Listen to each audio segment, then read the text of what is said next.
નમસ્કાર, good morning. ફરી આપણો આગળનો વેગ જે બાકી હતો તે એક પ્રશ્ન ચાલુ હતો. આપણે એક પ્રશ્ન અને બે જવાબ समझिए. फिर से आगे एक प्रश्न और तीसरा और चौथा जो जवाब है वह आगे समझे.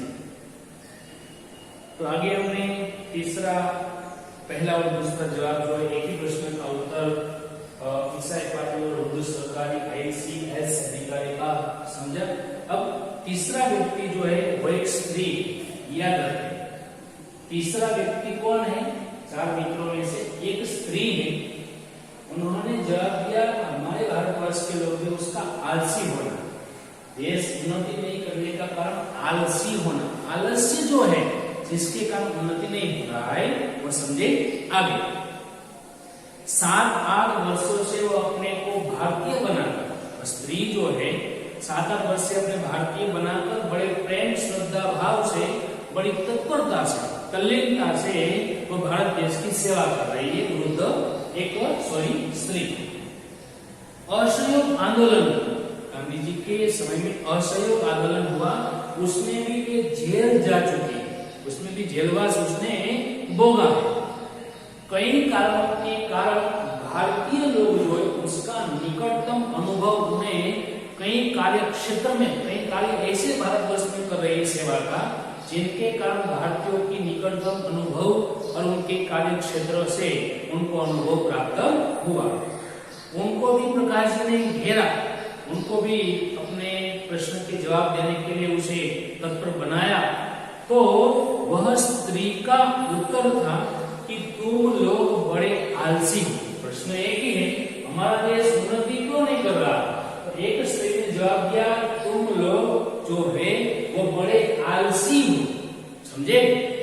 आलसी होने के कारण उन्नति नहीं कर रहा देश भारतवर्ष. जवाब दिया, समझे? अर्थात उसका मतलब था कि हम लोगों ने श्रम का महत्व नहीं समझा, नहीं पहचाना.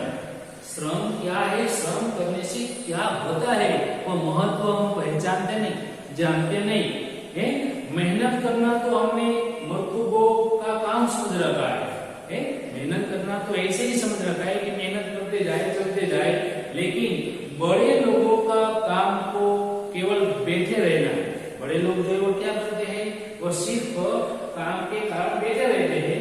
हम भूल गए कि संसार में जो बड़े हुए, जो महान हुए, श्रेष्ठ हुए, उन्नति के शिखरों को सर कर पाए, वे सब अथाक परिश्रमी रहे. परिश्रम का मान, आलस्य नहीं. आप रतन टाटा को देखे, धीरूभाई अंबानी को देखे और ऐसे बैट्समैन सचिन को देखे, अथाक परिश्रम किया. अथाक परिश्रम. कपड़े की फेरी भरने वाले एक व्यक्ति, जिसे बैंक लोन देने के लिए ना बोल दिए एक व्यक्ति, ऐसे देश का महान, देश का नहीं दुनिया का सबसे बड़ा धनवान व्यक्ति, परिश्रम ही सफलता की चाबी उसे प्राप्त कर पाता है. वो भी हमें समझना है. और भूल गए कि संसार में जो बड़े हुए वो परिश्रमी थे. जब हम परिश्रम ही न करेंगे, परिश्रम मेहनत न करेंगे तो सफलता कैसे पाएंगे? परिश्रम नहीं करेंगे, आप पढ़ाई करेंगे, पढ़ाई में आप परिश्रम नहीं करते हैं, आप लिखते नहीं है, आप पढ़ते नहीं है, आप पाठ नहीं करते हैं, तो आपको उसका परिणाम मिलने वाला नहीं. हर कोई व्यक्ति जो है अपने अपने क्षेत्र में, अपने अपने काम में जुड़ेगा तो ही उसको सफलता, तो ही वह उन्नति, तो ही वह अपने सिद्धि के शिखर को सर कर पाएगा, वरना नहीं.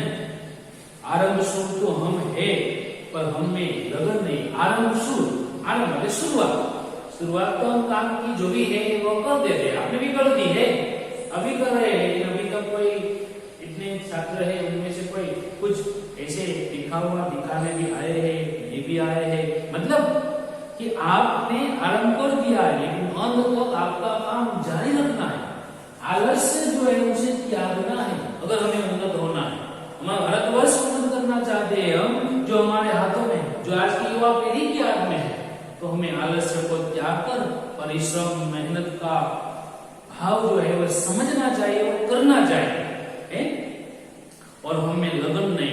लगन, काम करने की लगन जो है वो नहीं, लगन से करना है, निष्ठा से करना है, ध्यान से करना है। ध्यान नहीं दे रहे उसमें, काम करने की नौबत आ रही है लेकिन ध्यान नहीं देते, लगन से नहीं कर रहे। इसी कारण हम अपने रोजगार में जो भी रोजगार कर रहे हैं उसमें, और न अपने गृहस्थी संबंधी, घर संबंधी या सार्वजनिक जो समाज सेवा के कार्य है, जो भी कर रहे हैं सार्वजनिक कार्य, घर के आसपास हो, शहरी मोहल्ले में हो, कोई ऐसे समाज सेवा के कार्य में जुटे हुए हैं, तो वहां पर सफल नहीं होते। लोग बैठे रहते, बातें करने में माहिर होते, करते कुछ नहीं।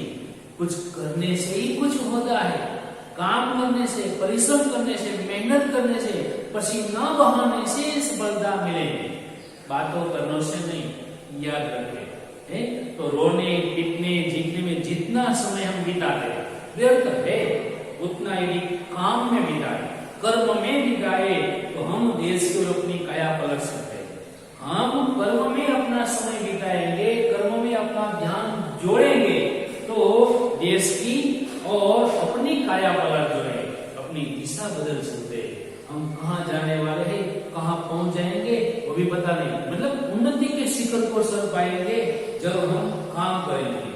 इसलिए तीसरा जवाब जो है एक स्त्री का है, हम बड़े लोग आलसी, हम लोग बड़े आलसी है, जिसके कारण उन्नति देश नहीं कर रहा। समझे, हमें आलस्य को त्याग करना है आज से, और अपना कर्म जो भी है, घर में है, पढ़ाई में है, और जो गोल बनाया है उसी को लेकर, लक्ष्य को लेकर हम मेहनत करना शुरू कर दे। बातें करना छोड़ दे, बातें कम करें और काम ज्यादा करें, तो ही उन्नति आप कर पाने वाले हैं। तीसरा प्रश्न जवाब जो है उसका शाक्य है। चौथा व्यक्ति की बात, अंतिम जो है वह हम समझे, एक वृद्ध स्त्री है, बड़ी वृद्धा स्त्री है, जो संसार में प्रसिद्ध है, विश्व प्रसिद्ध है। ऐसी वृद्धा स्त्री ने यही प्रश्न का जवाब दिया, उदारता का अभाव। उदारता को ध्यान से समझना है, इस आधार पर समझे आगे। तो संसार प्रसिद्ध स्त्री ने जवाब दिया, मेरे कुल में उनका बड़ा प्रेम था, लेखक जी के परिवार जो उसमें उसका बड़ा प्रेम था, व्यवहार था।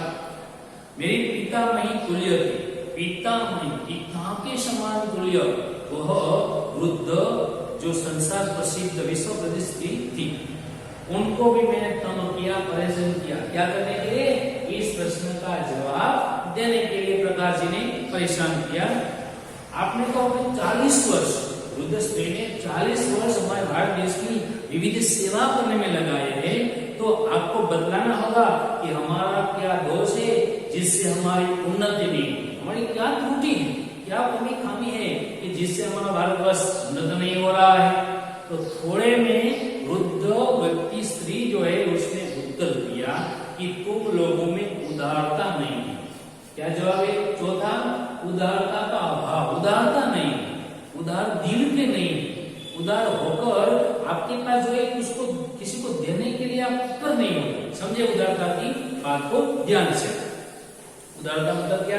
ध्यान से याद रखें। विस्तार से उदाहरण दे देकर उन्होंने बतलाया वृद्ध स्त्री ने कि भारत में लोग दूसरों को आगे नहीं बढ़ाते। ऐसे भारत में दूसरों को लोग आगे, ये विदेश की बात है, विदेश में ऐसे दूसरों को आगे ले जाने के लिए प्रयत्न करते हैं। भारत में दूसरों को आगे नहीं बढ़ाते, स्वयं को ही आगे रहना चाहते हैं। स्वयं खुद है ना, वही आगे रहना चाहते हैं। मेरे आगे कोई होना नहीं चाहिए, मैं जहाँ वहां कोई पहुंचना नहीं चाहिए। ऐसे भारतीय लोगों का मन विचार करता है और बताया कि गुणी नवयुवक जो है, गुणवान लोग जो है उसको अपनी योग्यता दिखलाने का मौका नहीं है। जिसके अंदर गुण है, जिसके अंदर गुण भरे है, ज्ञानी है, ऐसे युवक को योग्य राह पर ले जाने का मौका नहीं देते लोग। जहां है वहीं पड़े रहने देने की बात आज के लोग समझते हैं। उनके बनने के बाद उनका काम ही खराब हो जाता है।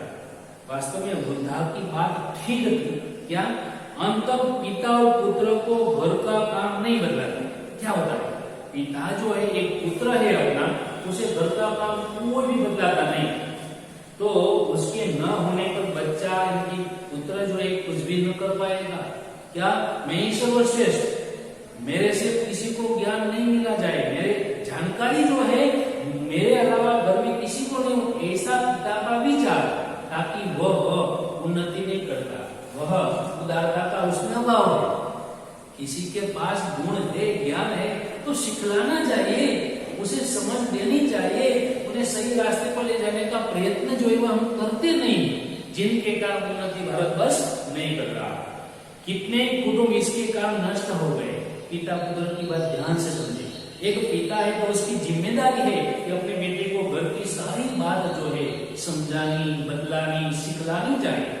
नहीं सिखलाते ताकि अंत उसका यही काम होता है, यही होने पर वह विकास, उन्नति, प्रगति नहीं कर पाता।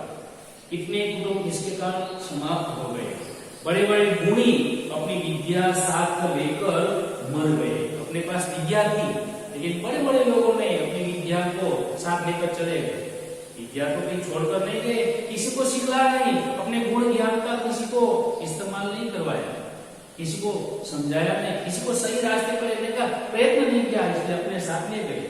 कितना भी बड़ा ज्ञानी क्यों न हो, अपने पास ज्ञान है तो किसी को सिखलाना है, किसी को उदारता भाव से आगे बढ़ाना है, आगे ले जाना है। हमको भी आगे बढ़ना है, उनको भी आगे बढ़ना है, तो ये उन्नति हम कर पाएंगे, हमारा देश उन्नत हो पाएगा। इसी कारण से कितने वैज्ञानिक आविष्कार, विज्ञान की खोज, औषधियां आदि लुप्त हो गई। यही ज्ञान की अभाव, यही उदारता के अभाव के कारण कितना ही ज्ञान जो है, वैज्ञानिक खोज जो है, आविष्कार है, शोध है, औषधियां आदि सब समाप्त हो गई। पैसों में इतनी प्रतिद्वंदिता हो गई है, मुकाबला करने की भावना ऐसी हो गई है पैसों में कि बड़ा छोटे का काम नहीं सीख रहा। बड़ा जो है वह छोटे को काम नहीं सीख रहा। बड़ा व्यक्ति है, उसके पास सब कुछ है, सब सीख पाया, लेकिन छोटे को नहीं सीख रहा था। ऐसी काम करने की आज भावना, मुकाबला करने की बात, मुझसे आगे कोई नहीं होना चाहिए, ऐसी बात आज बन गई है। सार्वजनिक जीवन में तो इतनी विभत्स दिख पड़ती है, इतनी धुणी, इतनी खराब दिख पड़ती है कि चित्त मन व्याकुल हो जाता है।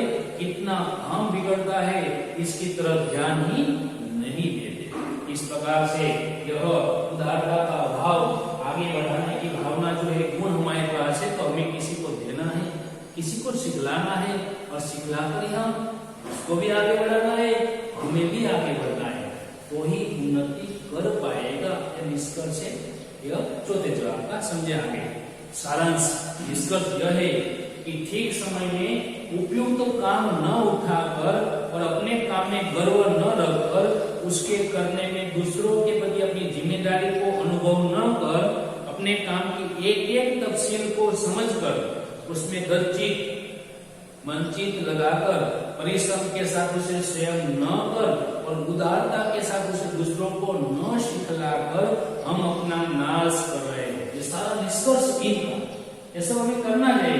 गर्व लेना चाहिए, जिम्मेदारी समझनी चाहिए, आलस्य को त्यागना चाहिए, उदारता बनकर आगे किसी को बढ़ाना है, हमें भी बढ़ना है। ये सब नहीं करेंगे तो हम ऐसे पतन की ओर जाएंगे, हमारा नाश हो जाएगा, हमारा देश का विनाश हो जाएगा। यही निष्कर्ष है। चारों मित्रों ने एक एक अंश हमारे दोषों का बदला है। दोष ये त्रुटि है, हमारी खामी, ये बात की हमारे मन की बुराई है, इस प्रकार की जो चारों मित्रों ने बदला है। उन सबको मिलाकर मैंने उत्तर पूर्ण किया। इन सबको मिलाकर लेखक प्रकाश जी ने पूर्ण जवाब बनाया। यदि और भी सूत्रवर्त सत्य कोई जानना चाहे तो मैं कहूंगा कि हम नागरिक हैं और हम नागरिक कर्तव्यों और अधिकारों को भूल गए। हमारे जो भी कर्तव्य है और जो भी हमारे अधिकार है उसे हम भूल गए हैं। बड़े से बड़े नेता के होते हुए भी हम साधारण जन उनसे कोई लाभ नहीं उठा रहे। बड़े बड़े नेता है जो काम करने के लिए जुड़े, लेकिन कोई भी लाभ, कोई भी फायदा उनसे हम उठा नहीं पा रहे। हम उनकी मूर्ति की स्थापना करते हैं, मूर्ति बनाते हैं, मूर्तिमंत रूप में उसे स्थापित करते हैं, उनका जय जयकार पुकारते हैं और इसी में अपने धर्म की इतिश्री श्री गणेशाय समझते, पूर्णाहुति समझते हैं, इतिश्री समझते हैं।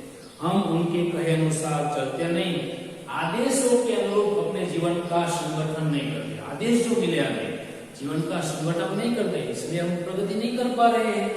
यही कारण है कि हम वहीं के वहीं जहां पर है वहीं पर हम रुके हुए, वहीं पर ठहरे हुए, आगे नहीं बढ़ पाते।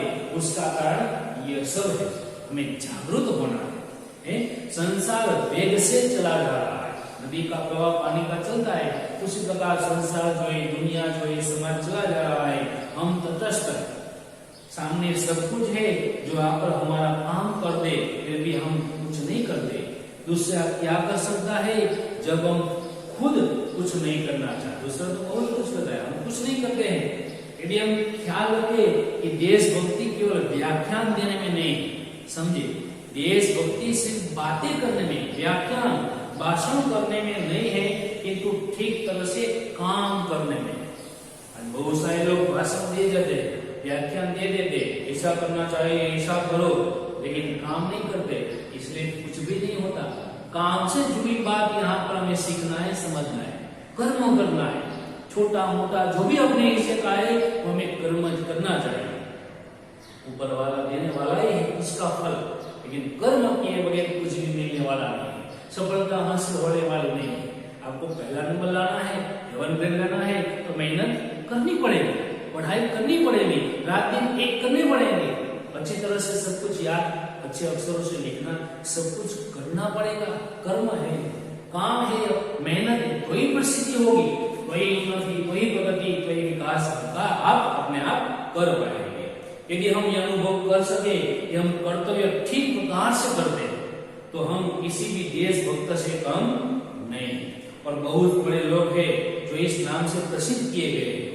हमारा कार्य क्षेत्र संकुचित ही क्यों न हो, मर्यादा में भी भले ही न हो, हम केवल धोबी, दर्जी, किसान, मजदूर, दुकानदार, पहरेदार, गांव शिक्षक ही क्यों न हो, कोई भी क्षेत्र में हम हो, हमें कर्म करना चाहिए, हमें मेहनत करनी चाहिए, हमें परिश्रम करना चाहिए। आपकी बात भी जोड़ सकते हैं, आप छात्र भी क्यों न हो, छात्र होकर छात्र का काम हिस्से का जो है जिम्मेदारी पूर्वक, गर्व से, उदारता भाव से, आलसी न होकर करना चाहिए। समझो, तो हमारा देश एकदम जाग उठेगा, आपके कारण ही जाग उठेगा।